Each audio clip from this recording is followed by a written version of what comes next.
नमस्कार, मैं doctor Brijesh Yadav YouTube विकल्प पे आपका स्वागत करता हूं। आज हमारे साथ समाजवादी छात्र सभा के और लोहिया वाहिनी के राष्ट्रीय सचिव परमिंदर अंबर हैं, जो जेएनयू से हिंदी में पीएचडी कर रहे हैं। आज हम इनसे बातचीत करेंगे। परमिंदर, सबसे पहले तो आप अपना थोड़ा सा परिचय दे दीजिए हमारे दर्शकों को। सभी साथियों को नमस्कार। मैं परमिंदर अंबर जेएनयू के भारतीय भाषा केंद्र में रिसर्च कर रहा हूं और यहां पे समाजवादी छात्र सभा में काम करता हूं और मैं समाजवादी पार्टी की लोहिया वाहिनी विंग में राष्ट्रीय सचिव हूं। साथियों, जो एक बार बार सवाल इस कैंपस में उठता रहा है कि समाजवादी छात्र सभा आखिर यहाँ पर क्यों। तो समाजवादी छात्र सभा यहाँ पर क्यों इसलिए है क्योंकि समाजवादी छात्र सभा का जो मकसद है इस कैंपस के अंदर, जो बहुजन है, जो माइनॉरिटी है और जो कह सकते हैं कि पिछड़े समाज के लोग हैं, उनकी आवाज़ को लगातार इग्नोर करने की कोशिश की जाती है। और जहाँ तक ये बात बार बार यहाँ उठती है कि लेफ़्ट और राइट की बाइनरी के बीच पिसता कौन है। इस कैंपस के अंदर एक डेटा कहता है कि 2010 के आसपास इस कैंपस में 3% दलित प्रोफेसर थे, 1% आदिवासी प्रोफेसर थे और 0% ओबीसी प्रोफेसर थे। यहीं के जीव विज्ञान के प्रोफेसर बीएन मलिक कहा करते थे कि भाई जो है ओबीसी लोग या इस देश के जो पिछड़े हुए लोग हैं उन प्रोफेसर बनने के काबिल नहीं होते हैं। तो यह सवाल बार बार मन में था कि इस कैंपस के अंदर ओबीसी के हक और अधिकार की लड़ाई कौन लड़ेगा, इस देश के पिछड़े और इस देश के वंचित समाज की लड़ाई कौन लड़ेगा, उसके लिए इस कैंपस में हम सब आए हैं। आप कह सकते हैं कि इसके पहले भी सामाजिक न्याय की पार्टियाँ तो इस कैंपस में हैं, लेकिन सामाजिक न्याय की पार्टियां होने से यहाँ लड़ाई नहीं लड़ी जा रही है। उन सामाजिक न्याय की पार्टियां उस लड़ाई को रिस्टोर कर रही हैं कि नहीं, वह लड़ाई लड़ रही हैं कि नहीं, यह भी सोचने की ज़रूरत है। दूसरी बात यहाँ पर इस कैंपस में एक और रही कि इसी साल आपको बताता चलूँ कि 30 एसोसिएट और असिस्टेंट प्रोफेसर की सीट एनएफएस की गई। जिस भारतीय भाषा केंद्र में मैं पढ़ाई करता हूं, उसमें एसोसिएट प्रोफेसर की सीट एनएफएस कर दी गई, जबकि इसी भाषा केंद्र से कम 50 से 70 विद्यार्थी होंगे ओबीसी वर्ग के जिन्होंने यहीं से पीएचडी की है। उनको भी इस काबिल नहीं समझा गया। लेकिन इसके खिलाफ किसी लेफ्ट का पर्चा नहीं आया, इसके खिलाफ किसी राइट का पर्चा नहीं आया। और आप सब जानते होंगे, भारत के जो कैंपस हैं, भारत के जो विश्वविद्यालय हैं, इंडियन एक्सप्रेस का डेटा कहता है कि इस देश में सिर्फ 61 ओबीसी प्रोफेसर हैं। और ये दुर्भाग्य है, आज़ादी के 70 साल बाद ओबीसी प्रोफेसरों की संख्या 61 है। यह शर्म आनी चाहिए इस देश को, इस देश के नेताओं को शर्म आनी चाहिए, इस देश के ब्यूरोक्रेसी, इस देश के तमाम सोचने समझने वालों को सोचना होगा कि आखिर ये अन्याय कब तक जारी रहेगा।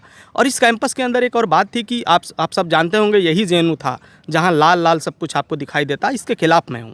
इस कैंपस में सिर्फ लाल नहीं है, इस कैंपस का यह कैंपस जो है अनेक रंगों से मिलकर बना है। और साथियों, इस कैंपस में आप सब जानते होंगे कि 2016 में ओबीसी रिजर्वेशन लागू हुआ। मैं बार बार पिछली बार यूजीबीएम में भी जेएनयू के मैंने बोला था कि इस कैंपस के अंदर जो ओबीसी छात्र हैं वो कैंपस के बाहर सोया करते थे, इस कैंपस के किसी सीनियर दीदी या भैया के रूम में सोया करते थे 2016 तक, क्योंकि उनको हॉस्टल नहीं मिलता था। और आज भी भारत के कई कैंपस हैं जिसमें डीयू है, बीएचयू जैसे संस्थान हैं, जहां ओबीसी रिजर्वेशन हॉस्टलों में नहीं मिलता है, जिसकी वजह से ओबीसी बच्चे हॉस्टल के अंदर नहीं रह पाते हैं। लेकिन जेएनयू में 2016 में बहुजन छात्रों में यहाँ पर लड़ाई लड़ी और कह सकते हैं कि यहाँ पर एक ओबीसी फोरम संगठन था और उसके पहले यहाँ बापसा रहा है, सबने मिलकर लड़ाई लड़ी है। और यह लड़ाई, इस लड़ाई के मायने हैं कि आज इस कैंपस में मैं हॉस्टल में रहता हूँ, नहीं किसी मुनीरका में रूम लेकर रहता। तो इस कैंपस में हमारे लोगों ने लड़ाई लड़ी है। इसलिए मैं बार बार कहता हूँ कि इस कैंपस के अंदर हम सब किसी लेफ्ट राइट की लड़ाई से नहीं आए हैं, यह लड़ाई हमारे लोगों ने लड़ी है।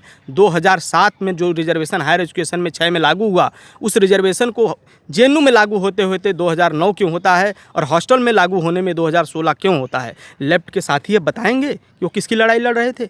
इसीलिए हम सब इस कैंपस में खड़े हुए हैं कि आज भी यहाँ दुकानों में शॉप, जो जेएनयू के अंदर शॉप में रिजर्वेशन था, उसको ख़त्म कर दिया गया है। लेकिन कोई बताएगा लेफ्ट का कोई पर्चा इसके खिलाफ आया है? नहीं आया है। इसीलिए इस कैंपस में हम हैं। और समाजवादी जो विचारधारा है, जो समाजवाद जो है, समृद्ध दरिद्र कह सकते हैं कि समृद्धि का जो बंटवारा है, कह सकते हैं संसाधनों का जो बंटवारा है, जिसकी जितनी संख्या भारी उसकी उतनी हिस्सेदारी का जो सवाल है, वह सब हम लेकर इस कैंपस में आना चाहते हैं। तो साथियों, जो भी इस कैंपस के मुद्दे हैं, वो चाहे माइनॉरिटी का डिप्रिवेशन पॉइंट हो या महिलाओं का पीएचडी में डिप्रिवेशन पॉइंट हो, इस कैंपस में नहीं मिल रहा है। हम मुसलमानों के लिए इस कैंपस में 2000 कह सकते हैं कि यहाँ पे 2010 के पहले मुसलमान यहाँ 1600 से 1700 की संख्या में थे। लेकिन अब इस कैंपस के अंदर मुसलमानों की संख्या लगातार घट रही है और वो संख्या CIL के अंदर सिर्फ है। 3 सेंटर में आप देखेंगे CIL के मुसलमान सिर्फ यहीं बचे हैं। पूरे कैंपस में कह सकते हैं कि 1600 से 1400 से मुसलमान घटकर इस कैंपस में 600 से 700 हो गया है। यहाँ जो राइट विंग के लोग हैं, यहाँ पर जब भी किसी के साथ झगड़ा करते हैं, किसी मुसलमान को टारगेट करते हैं। वो किसी मुबारक को खोजते हैं, किसी दानिश को खोजते हैं कि कैसे उसको टारगेट करके मारा जाए। इस कैंपस के अंदर किसी लेफ्ट के साथी के ऊपर हमला नहीं किया जाता है। इसीलिए मैं कह रहा हूँ कि इस कैंपस में वही लोग टारगेट हैं जो इस देश में सदियों से टारगेट किए जाते रहे हैं।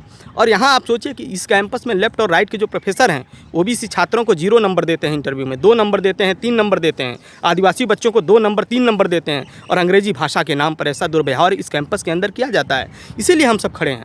और समाजवादी छात्र सभा, मैंने बोला कि 2016 मैंने एक सवाल उठाया था अपने पर्चे में कि समाजवादी जो आंदोलन है, समाजवादी आंदोलन की जो विरासत इस कैंपस में रही है, उस विरासत को हम क्लेम करना चाहते हैं। वह विरासत कह सकते हैं कि हमारे नेताओं ने जो बहुत पहले इस कैंपस के अंदर, इस कैंपस के बाहर जो विरासत सामाजिक न्याय की थी, उस विरासत इस कैंपस में हम लाना चाहते हैं। आप कह सकते हैं कि सामाजिक न्याय की तमाम पार्टियां हैं, लेकिन वह लड़ाई नहीं लड़ पा रही हैं। इसलिए हमारी ज़रूरत है।